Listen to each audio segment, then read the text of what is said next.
Imagina que a gente está falando de um processo fotográfico que levava um tempo grande de exposição, ou seja, o obturador da câmera tinha que ficar aberto por um longo período de tempo para poder registrar essa imagem. Então as pessoas tinham que ficar paradas, estáticas.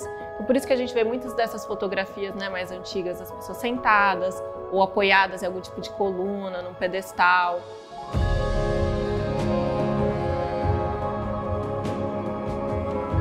Os negativos de vidro são esse processo, derivado do processo da fotografia, após algumas técnicas como o daguerreótipo, o calótipo, o papel salgado e o colóide úmido. E aí então a gente vai ter o negativo de vidro placa seca, que a gente chama. Como que ele se diferencia desses processos, né?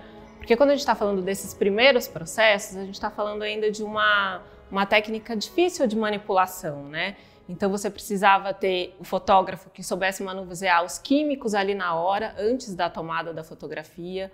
Muitas vezes era necessário revelar essas fotografias já imediatamente após a exposição do negativo. Alguns desses processos não era possível gerar várias cópias depois a partir do negativo. Eles eram feitos por contato entre o negativo e o positivo. Então gerava uma prova que a gente chama uma ampliação única. Era um tipo de material ainda pouco acessível, digamos assim, né? Quando finalmente, a partir de 1880, a gente tem a criação do negativo de vidro em placa seca. A gente tem um suporte, que é uma placa de vidro, uma emulsão com sais ou cristais de prata, que é fotossensível, que é então onde essa imagem vai se formar, e um meio ligante, que precisa estabilizar esses sais de prata para a gente ter a imagem fixa ali. E aí, com o negativo de vidro, a gente tem um meio ligante que é de gelatina animal, que é muito prático, né, e de fácil manuseio. Então ele passa a ser produzido em escala industrial, então ele é pré-emulsionado, é vendido em caixinhas, né, industrializadas da Kodak, enfim, uma série de marcas americanas, italianas, francesas. E aí então o fotógrafo não precisava mais preparar esse negativo antes de tirar foto e nem revelar imediatamente depois. Então o negativo de vidro vai propiciar de fato uma difusão da fotografia na sua história. Nós estamos dentro de uma das reservas técnicas aqui do Museu de Saúde Pública Emílio Ribas, que faz parte do Instituto Butantan. Aqui a gente tem alguns exemplares, né, dos negativos de vidro que fazem parte da nossa coleção. Nós temos aproximadamente 1.100 itens, né, dessa coleção de negativos de vidro. Esses negativos retratam, né, uma série de atividades das áreas de saúde do estado de São Paulo como um todo.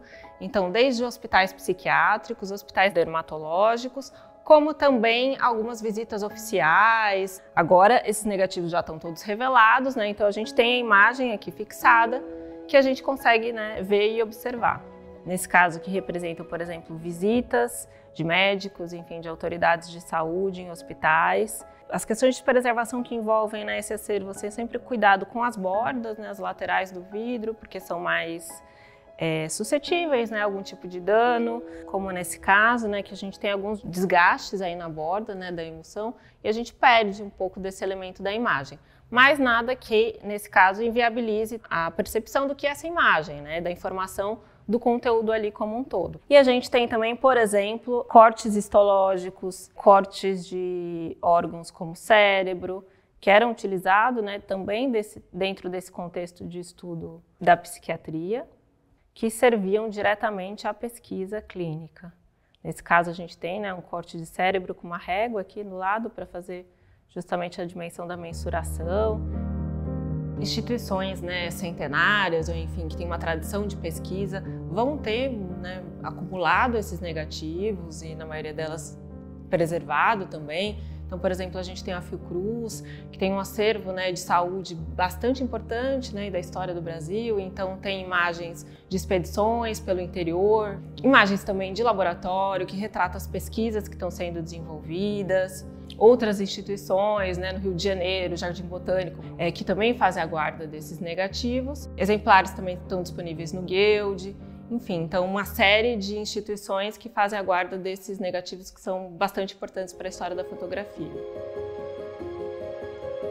Com o passar do tempo, a tecnologia, né, vai se modificando, vai se tornando mais acessível. Você não precisa mais ter necessariamente fotógrafo profissional para realizar aquela foto. Você passa a adquirir, né, câmeras portáteis, automáticas, rolos de negativos que são, né, mais fáceis de manusear. Então tem um boom aí da fotografia ao longo do século XX, onde as pessoas vão realizar, né, vão fazer essas fotografias em viagens, em casamentos, enfim, em festas de aniversário, vão registrar o cotidiano, para além dessas fotografias em negativo de vidro que ainda eram menos acessíveis, digamos assim, né, que estavam mais sujeitas ao fotógrafo profissional, né, o laboratório fotográfico, ou as instituições mesmo que também tinham todo esse equipamento, esse aparato. Hoje em dia a gente já tem o processo digital, né, que diferencia muito do processo analógico, né? Outra tecnologia, outra forma de fazer o registro dessa imagem, onde a gente tem no próprio celular, né, a possibilidade de a gente fazer N registros, mas também a gente vai ter todas as questões agora de preservação digital, né?